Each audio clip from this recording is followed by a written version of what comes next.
அக்கா, இந்த பதிவு யாருக்குன்னா நம்ம அக்கா கனிமொழி அக்காளுக்கு 2021 எலெக்ஷனில் நீங்கள் கொடுத்த வாக்குறுதிகள் என்னக்கா? மதுக்கடையை மூடுவோம், மூடிட்டீங்க. பெட்ரோல் விலை 72 ரூபாய்க்கு கொடுப்போம், இப்போ 17 ரூபாய் தான் கொடுத்துட்ருக்கேன்னு நினைக்கிறேன், அப்படிதானா? ஒரு கேஸ் சிலிண்டரு 5 ரூபாய்க்கு கொடுப்போம். வீட்டிலலாம் கேட்கும் 300 ரூபாயும் தரதா சொன்னாங்க. வாக்குறுதிகள் தலைவர் தந்தார், அதாவது உங்கள் அண்ணன் தந்தார். சிஎம் வாக்குறுதிகள் கொடுத்தாரு. ஏன்னா 5 வருஷம் ஆகியும் உங்களை நிறைவேற்ற முடியலை. இதெல்லாம் ஒரு வாக்குறுதியாக்கா? சொன்னது உங்கள் அண்ணன் சிஎம் அங்கிள் ஸ்டாலின் அங்கிள், உங்களுக்கு தான் அங்கிள்.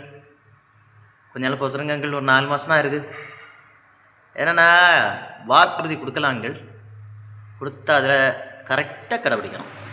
நம்மளால் முடியலைல்ல, அதப்புறமா அடுத்த எலெக்ஷனில் நிற்கணும், நாங்கள் தான் ஜெயிப்போம், நாங்கள் தான் வரணும், நாங்கள் தான் ஊழ பண்ணணும்.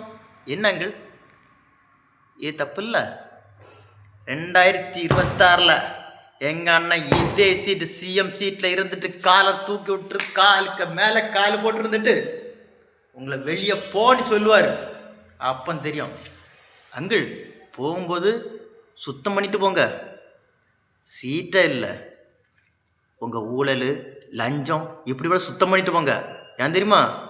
அன்னை அடுத்த நாள் காலையிலேயே 7 மணிக்கு தூய்மை பணியாளர் வச்சு வீட்டில் விசில் அடித்து உங்களை சுத்தம் பண்ணுவார். உங்கள் ஊழல் லஞ்சத்தெல்லாம் யாருன்னு தெரியுமில்ல சுத்தம் பண்ணது? விஜிலன்ஸ். புரிஞ்சுக்கோங்க, புரிஞ்சுக்கிட்டு சுத்தம் பண்ணிடுங்க. சுத்தம் பண்ணிக்கிட்டு நல்லவனாக மாறி வாழுங்க. இந்த ட்ரிப்பு அண்ணன் வந்து காலுக்கு மேலே காலை போட்டு இருக்கல எங்கள் அண்ணன் விஜய்.